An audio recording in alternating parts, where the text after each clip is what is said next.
convosco. Ele está no meio de nós. Proclamação do Evangelho de Jesus Cristo, segundo Lucas.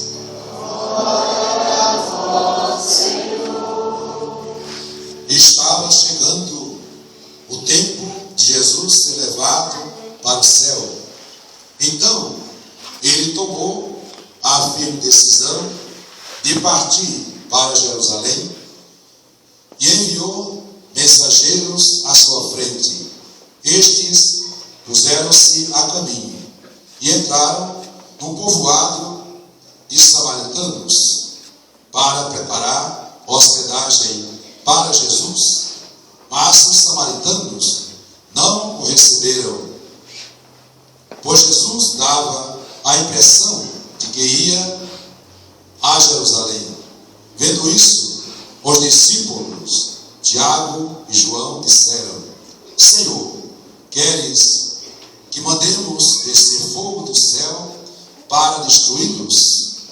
Jesus, porém, voltou-se e repreendeu-os, e partiram para outro povoado. Enquanto estavam caminhando, alguém na estrada disse a Jesus: Eu te seguirei para onde quer que fores. Jesus lhe respondeu: As raposas têm tocas e os pássaros têm ninhos, mas o Filho do Homem não tem onde repousar a cabeça. Jesus disse a outro: Segue-me. Esse respondeu: Deixa-me primeiro ir enterrar meu pai. Jesus respondeu: Deixa que os mortos enterrem os seus mortos, mas tu vai anunciar o reino de Deus. O outro ainda lhe disse: Eu te seguirei, Senhor, mas deixa-me primeiro despedir-me dos meus familiares. Jesus, porém, respondeu-lhe: Quem põe a mão no arado e olha para trás, não está apto para o reino de Deus. Palavra da salvação. Glória a vós, Senhor.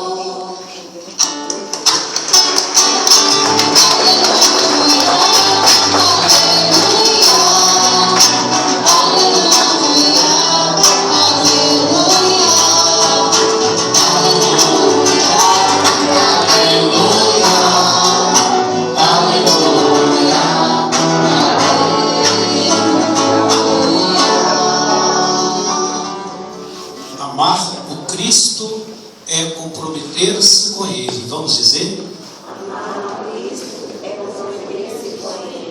Prezado Padre John Ferreiro, irmãos e irmãs, que bom a gente poder celebrar hoje, este domingo, 13º do tempo comum. Dá-se o nome a este fim de semana de o tempo do seguimento de Jesus, ou o Evangelho do discipulado. Seguimento e discipulado.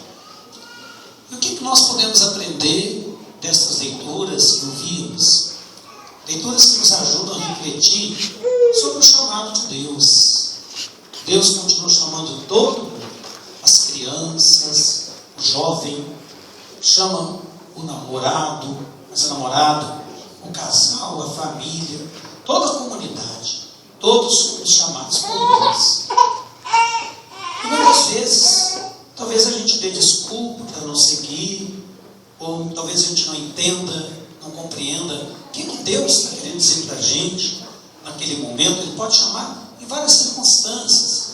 Quando você está em silêncio, refletindo, conversando, trabalhando, o chamado de Deus é múltiplo.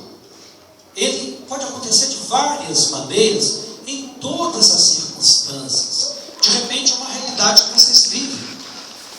De repente é uma pessoa que te chama, é um problema que você enfrenta, e Deus está nos chamando. O seguimento de Jesus para Jerusalém seria o grande momento decisivo da sua vida. Ele prepara para os últimos passos da sua vida terrena. E neste caminho, ele encontra pessoas que acolhem, como também pessoas que não querem acolher. Gente resistente, que não abraça a sua palavra. É o ser humano na sua liberdade. Uns aceitam, outros não aceitam. E nem por isso Deus vai obrigar você. Ele quer contar conosco. Ele não vai obrigar você a ser do jeito que Ele quer que você seja. Cada um é que vai se decidir no caminho. É no caminho que você encontra as pessoas. É no caminho que você vai escolher, por exemplo, as suas amizades, as pessoas mais íntimas, para você convidar, conviver, compartilhar seus problemas, suas alegrias, seus dramas, suas angústias.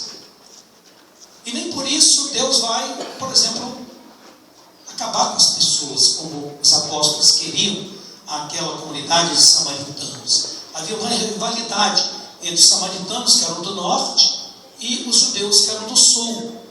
Uma espécie de briga antiga. Uns achavam que se deveria adorar o monte de Garizim, lá em Samaria. Outros achavam que tinha que ser só no templo de Jerusalém. Então isso gerava oposição religiosa. Quem é mais importante? E aí Jesus vai passar por cima disso. O caminho continua.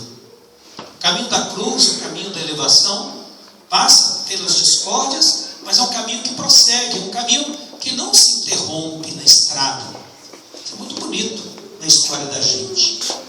E aí nós temos então 3 tipos de pessoas que querem seguir Jesus, mas colocam suas condições, né? Então as pessoas querem seguir o Cristo, ser discípulas, mas estão apegadas. Nós temos 3 tipos de apego, segundo o Evangelho de hoje. O primeiro apego é o apego material. Eu tenho que cuidar das minhas coisas, tenho que cuidar dos meus negócios. Enquanto eu cuidar das minhas coisas, eu não vou seguir a Deus. O segundo apego é o apego afetivo. A pessoa está presa às suas paixões, presa aos seus afetos, que muitas vezes não são libertadores. Tem que se tomar cuidado com isso. O terceiro apego é o apego até mesmo, por exemplo, ao pai, à mãe, à família. Ora, a família não pode ser empecilho para seguir a Deus. Pode, gente? De jeito nenhum. A família tem que ser um lugar de amor, de comunhão, de diálogo, de alegria, de fidelidade. A família tem que ter até, vamos dizer, compartilhar com os filhos, com todos, no segmento de Jesus, seja para a criança, para o jovem ou para o adulto.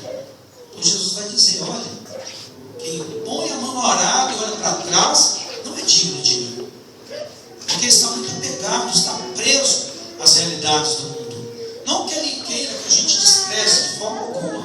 Nós temos que cuidar do pai, da mãe, dos filhos, dos que precisam, mas não no caminho de escravidão, não num aspecto assim de uma prisão para com as pessoas, porque o seguimento do Cristo exige algo maior, mais amor, mais comprometimento, mais fidelidade, como aconteceu com o profeta Elias e o profeta Eliseu, na leitura que ouvimos dos reis. Elias tinha sido um grande profeta porque ele defendeu o nome de Deus contra as divindades, as idolatrias da época, sobretudo do imperador e dos reis que queriam usar o poder para oprimir o povo.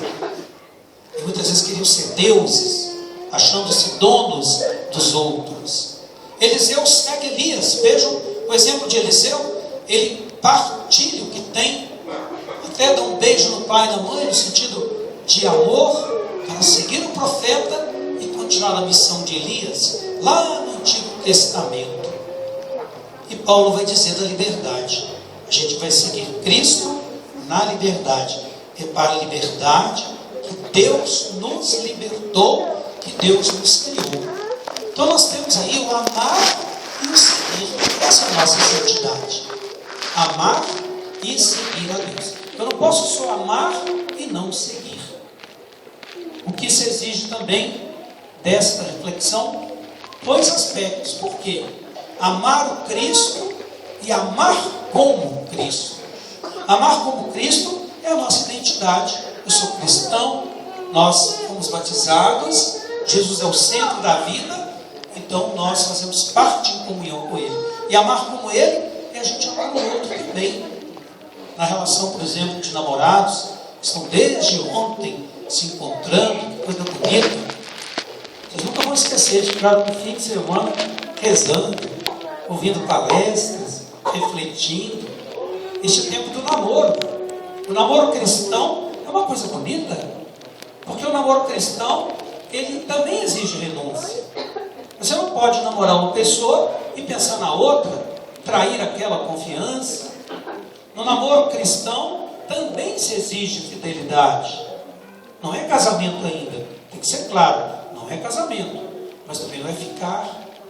Muitas vezes as pessoas ficam umas com as outras, achando que está certo usar o outro, o corpo do outro, o prazer do outro, como se fosse uma relação descartável. Olha, o ser humano é descartável, gente? Não é como uma laranja que você descasca e joga fora depois. Não. O ser humano é criado por Deus. Ele tem dignidade. Ele tem identidade com Cristo Jesus.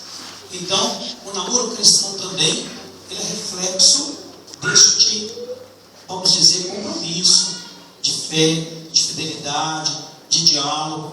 Para quem sabe no futuro seja, por exemplo, um momento maior de compromisso no noivado e até mesmo no futuro casamento, baseado na radicalidade do amor, da fidelidade, do diálogo, da oração. E aí, por conseguinte, do contrário, como a gente dizia, se porventura não der certo aquele namoro, que pelo menos as pessoas cresçam e, por exemplo, sejam amadurecidas por aquela relação e saiam melhores do que aquela relação. Porque, infelizmente, muita gente sai pior do que quando entrou, porque fica muito presa, muito escrava ao seu afeto, à sua paixão. O verdadeiro amor não é escravizador. O verdadeiro amor não aprisiona ninguém. O verdadeiro amor, ele, nesse sentido mais radical, ele tem a liberdade de você amar, de você ser amado, de você se comprometer. Assim foi o amor de Jesus Cristo. Ele nos amou e também nos deu a liberdade para segui-lo. Felizes que o seguem, os profetas e os santos. Conta-se uma história de um jovem, uma vez, que ele sonhou que queria ser santo. Então ele entrou na igreja, aí ele foi lá, ele viu um santo assim, olhando para o céu, em êxtase. Nossa, coisa bonita, mas eu acho que não consigo esse negócio aí não. Ficar só olhando para o céu. Então, desse jeito eu não quero ser santo. Não, de repente ele olhou, por exemplo, um santo barroco, né? Que nós temos várias imagens barrocas, mas, por exemplo, São Francisco de Assis, todo contemplativo, cheio de adornos, né? Todos aqueles adereços barroquinos, aquela arte da expressão. Nossa, é bonito, mas eu não consigo ser santo desse jeito.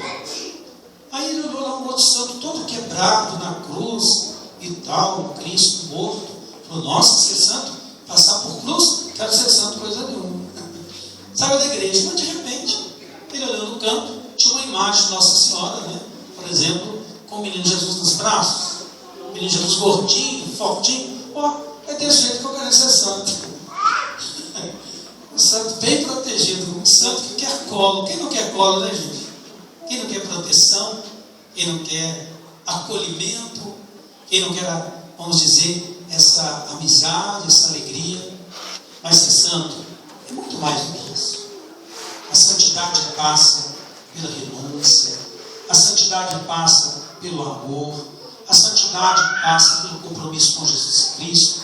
Ela também se reflete no amor dos pobres, ela também é comprometimento com a comunidade.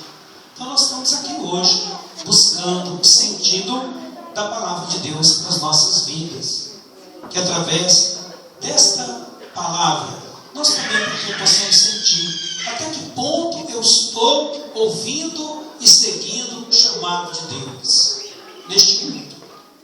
Como que eu estou, por exemplo, aderindo ao chamado do Senhor na minha família, no namoro, no casamento, na vida da comunidade. O certo é que Jesus está sempre chamando e o caminho continua.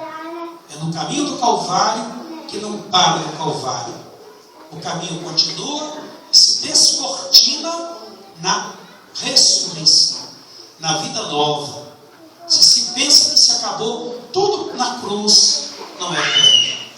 Existe a cruz, mas existe algo além da cruz, que é a ressurreição, para nos dar força, para nos alentar, para nos ajudar no caminho do Cristo. Vale a pena segui-lo neste tempo tão difícil de egoísmos, individualismos, de aprisionamentos, mas vale a pena seguir o Senhor, porque só Ele tem palavras de vida eterna. E Ele fala também pela igreja, pelas suas pastorais, os grupos pastorais, as comunidades. Então, meus irmãos, pensemos, até que ponto nós estamos ouvindo e seguindo Jesus no tempo de hoje.